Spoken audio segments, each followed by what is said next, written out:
ایک آیت میں تمہیں چلتے چلتے عرض کر دوں، خاص طور پر نوجوانوں کے لیے آج ضرورت ہے. سورہ فرقان کی شروع کی آیتیں،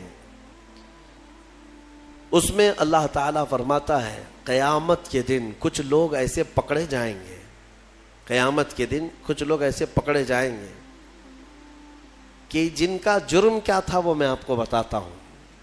جرم کیا تھا کہ جس طرح سے کچھ نوجوان جوش میں آ کر ہوش کھو بیٹھتے ہیں اور وہ کیا کر رہے ہیں انہیں پتہ نہیں.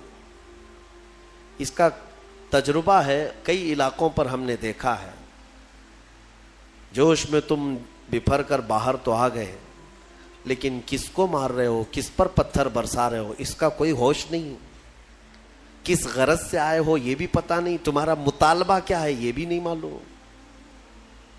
قیادت کو تسلیم نہیں کرنا ہے کسی کی.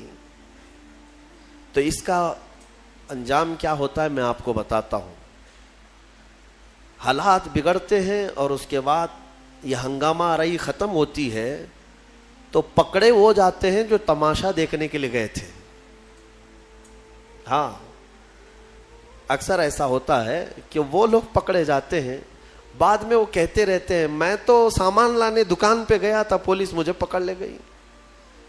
کوئی کہتا ہے میں تو منگنی میں جا رہا تھا، میں تو ولیمے میں جا رہا تھا، میں تو دعوت میں جا رہا تھا، وہاں سے گزرا، دیکھنے کی غرض سے کھڑا تھا، میں پکڑا گیا.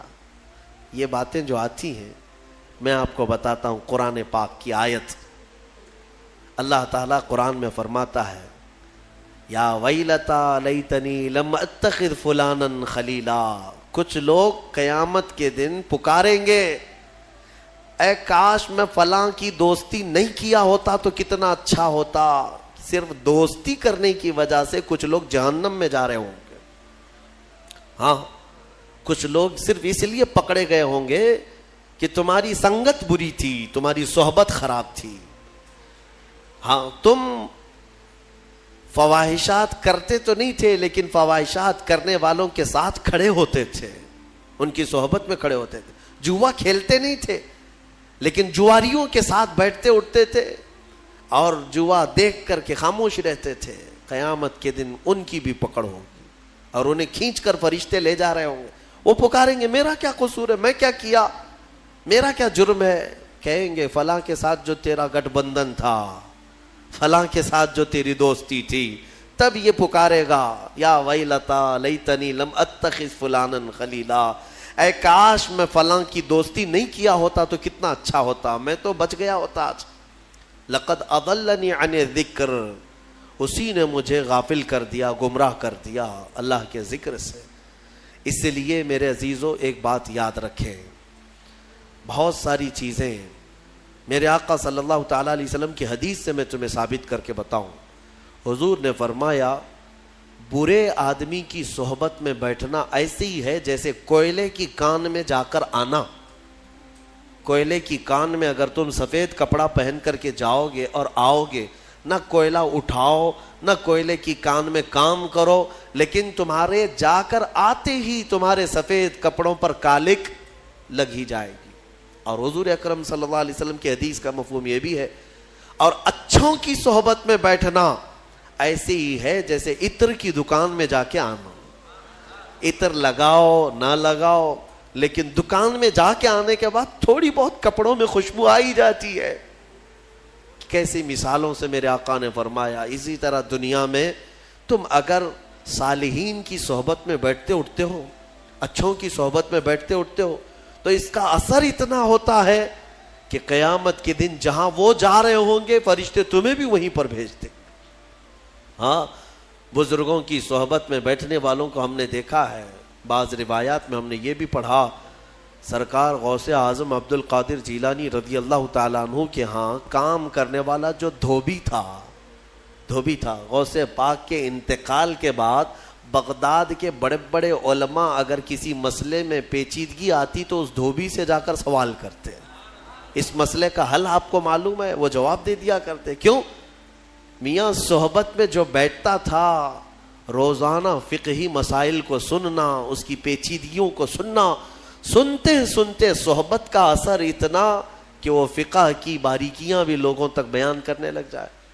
ایسے ہی ہم نے دیکھا ہے ڈاکٹروں کی صحبت میں رہتے رہتے کئی لوگوں کو دوائیوں کے نام یاد ہو جاتے ہیں, بیماریوں کی جڑ معلوم ہونے لگ جاتی ہے. تو صحبت ہی کا تو اثر ہے, پڑھا نہیں ہے, کچھ بھی نہیں ہے, صحبت میں رہنے والے کو اثر ہو ہی جاتا ہے. شیخ سعدی رحمۃ اللہ علیہ نے فرمایا ہے, گلے خوشبوئے در حمام روزے رسید از دست محبوب بدستم. ایک دن ایک خوشبودار مٹی مجھے ہاتھ میں ملی, حمام میں خوشبودار مٹی تھی, تو میں مٹی کو سونگھا اور دیکھا کہ مٹی میں خوشبو کہاں سے آئی. تو شیخ سعدی فرماتے میں نے پوچھا اس سے, بدو گفتہ کہ مشکی یا عبیری کہ بوئے دل آویز تو مستم. میں نے مٹی سے پوچھا تو مشک ہے یا عنبر ہے, تیری خوشبو سے میرا دل مست ہو رہا ہے. گفتہ کہ من گلے ناچیز بودم وہ لیکن مدت باگل نشستم. کہتی ہے مٹی, نہیں میں تو ایک ناچیز مٹی ہوں, میری کوئی حیثیت نہیں, میں مٹی ہی ہوں, نہ میں مشک ہوں نہ عنبر ہوں, لیکن ایک زمانے تک گلاب کے پھول کے ساتھ بیٹھی رہی, گلاب کے ساتھ میں بیٹھی رہی. جمال ہم نشیں در من اثر کر ورنہ من ہما خاکم کے ہستم. فارسی کا یہ شیخ سعدی رحمۃ اللہ علیہ نے گلستان میں فرمایا. وہ کہتی ہے مٹی کہ میرے قریب بیٹھنے والی صحبت کا یہ اثر ہے, یہ اس گلاب کا اثر ہے, ورنہ میں تو وہی مٹی ہوں جو میری مٹی کی حیثیت ہے. پتہ یہ چلا کہ مٹی بھی اگر پھول کے ساتھ رہے تو مٹی میں خوشبو آ جائے. تو اے میرے عزیزو, اپنی صحبت کو پاک رکھا کرو, اپنی صحبت کو پاک رکھا کرو. اور ہم نے دیکھا ہے کہ بہت سارے نوجوانوں کی جو لائن بگڑتی ہے, ان کا راستہ بھٹکتا ہے, تو یہ صحبت کا اثر ہے. یہ نشہ کہاں سے سیکھتے ہیں, یا عیاشیاں کون انہیں سکھاتا ہے, انہیں بے حیائیاں کون تعلیم دیتا ہے؟ آسمان سے تو نہیں اترتی ان کے دماغ میں.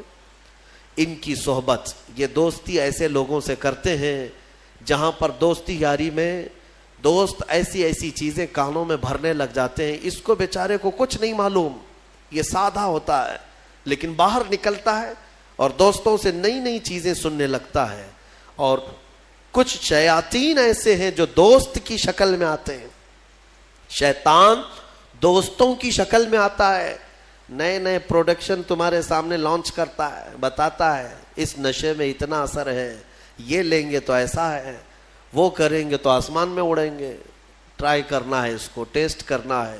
یہ سب دوستوں کی باتوں پر ہی آگے جاتا ہے. اور ایک بات میں آپ کو بتاؤں, ان برے دوستوں کی صحبت کی وجہ سے نوجوان جو بدلتا ہے وہ کتنی تیز بدلتا ہے پتہ ہے؟ سب سے پہلا اثر اس کے اوپر جو ہوتا ہے وہ ماں باپ کا دشمن بنتا ہے. ماں باپ کا دشمن بنتا ہے. اب اس کو ماں بھی اچھی نہیں لگتی, باپ بھی اچھے نہیں لگتے, لیکن دوست اچھے لگنے لگتے ہیں. وہ دوستوں کے لیے ماں باپ سے چوری چھپے باہر بھاگنے لگتا ہے. اور اگر باپ ٹوک دے کہ فلاں کے ساتھ تو کیوں رہتا ہے, اس کو الجھن ہونے لگتی ہے, میرا باپ تو ہر بار کٹ کٹ کرتا ہی رہتا ہے, مجھے جینے نہیں دیتا, دوستوں کے ساتھ بیٹھنے اٹھنے نہیں دیتا. تمہیں پتہ نہیں ہے کہ باپ جو تمہیں روکتا ہے اس کی نظریں دیکھ رہی ہیں کہ تو گڑھے میں گرنے جا رہا ہے. بہت سارے نوجوانوں کو ہم نے بڑے شہروں میں بگڑتے دیکھا, بلکہ اپنے ہاتھوں سے جہنم خریدتے دیکھا ہے. ہاں, وہ برباد ہو چکے, برباد ہوئے ہیں. اسی لیے میرے عزیزوں اپنی صحبت کو پاک رکھو, قیامت کے دن تمہاری پکڑ ہوگی. جوا جہاں کھیلا جاتا ہے, کچھ لوگ سمجھتے ہم تو نہیں کھیلتے, دیکھنے کے لیے بیٹھے ہیں.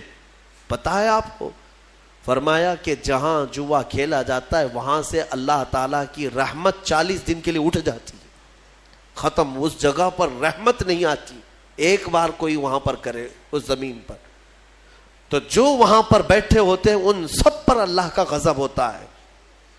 اور ایک روایت میں نے اس سے قبل بھی بتایا تھا کہ جوا کھیل کر, سود کھا کر کوئی مسجد میں آئے اور وضو کر کے نماز پڑھنا بھی چاہے تو فرمایا گیا کہ وہ خنزیر کے خون سے وضو کرتا ہے, وہ غلیظ جانور کے خون سے اپنے ہاتھ منہ دھوتا ہے. یہ نحوست ہے میرے عزیزو. مسلمانوں کو اس معاشرے سے, ایسے معاشرے سے پاک رہنا چاہیے. رسول کریم صلی اللہ تعالیٰ علیہ وسلم کا وہ معاشرہ نہیں جس میں قمار ہو، جوا ہو، نشہ ہو، نہیں، بلکہ آج تو ایسے حالات تم نے بنا رکھے کہ کوئی اگر اجنبی نشہ پوچھے کہ کہاں ملتا ہے تو لوگ تمہارے محلے کا ایڈریس دے دیتے ہیں، مسلمانوں کے محلے میں مل جائے گا۔ اس کے ڈیلر بھی وہی ہیں، یوزر بھی وہی ہیں، اور ایک جگہ سے دوسری جگہ سپلائر بھی وہی ہیں۔ کیوں تم نے یہ چیزیں اپنا لی ہیں؟ عزیزان گرامی، امت مصطفیٰ میں ہونے کا میں تمہیں واسطہ دیتا ہوں، تمہارے یہ سارے کرتوت میرے نبی کی نگاہوں سے پوشیدہ نہیں ہیں۔ حضور پاک صلی اللہ تعالیٰ علیہ وسلم جب اپنے امتیوں کو یہ حالات میں دیکھیں تو کیا حضور کو ایذا نہیں پہنچتی، تکلیف نہیں ہوتی، اذیت نہیں ہوتی؟ بچو اور صحبت اہل سنت کا ہے بیڑا پار، اصحاب حضور نجم ہیں اور نام ہے عطرت رسول